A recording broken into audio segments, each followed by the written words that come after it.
Kaibigan to, tingnan siya yung lulo ng nilaga po. Ayan o, diba nagigan? Ayan, pag niya po. Sabi po yan, nasa po yan, kaibigan po. Ayan po. Diba nagigan? Sili po yan, may dahil sibuyas, cabbage. Marami sabaw. Ito yung laman niya po, pinag-iwalay po kasi kunti nang nilalagay mo sa baw. Pero ito yung laman niya, pinakalaman niya. Kita niyo pa? Agree ba kayo? Nakaluto. Nakaluto na ng nilagang baka sa BGC pa nagluto, di ba? Ay, masarap to. Kasi puro mahal dito eh. Mahal lang beef, mahal lang lahat. Mahal kasi alam niyo na bumili tayo sa mall po, hindi sa palengke ng baga sa market nila. May mga frozen food, ganyan, mga baka ba? Yan, mga pulos na bangas, meron yan. Kaya lang, alam nyo na, kung nasa mall kasi, hindi masyadong mahal po, masyadong komersyal.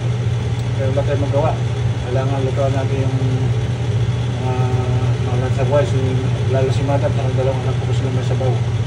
Kaya yan ang pagsama.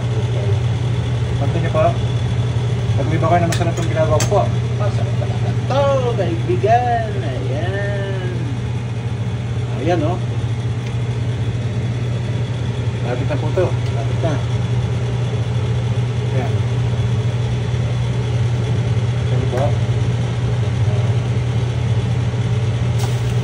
Ay. Ayan o.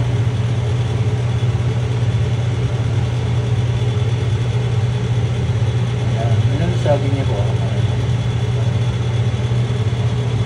Ito na po ito. Parang pinupang ko lang. Pero yung laman niya nasa kabila po. Ayan. Ayan, kabigan. Ito yung pinaka niya. Laman niya talaga po. Ayan. No? Ayan po, kabigan. Dami niya. May 1 kilo to, kabigan. Kaya ano. Kunti lang yung sabaw kasi wala akong malutuan na malaki. Nandiyan lang yung provided ng ano.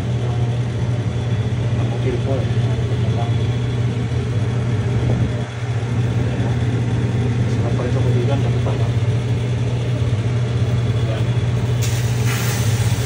Hop, hop, hop. Ito, mapo po, mapo. Ikaw na po ito. Mapo na po.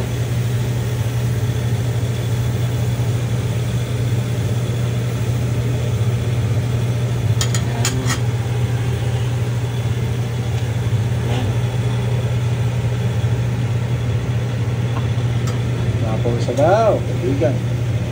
Ayan, naglalagablad po. Naglalagablad.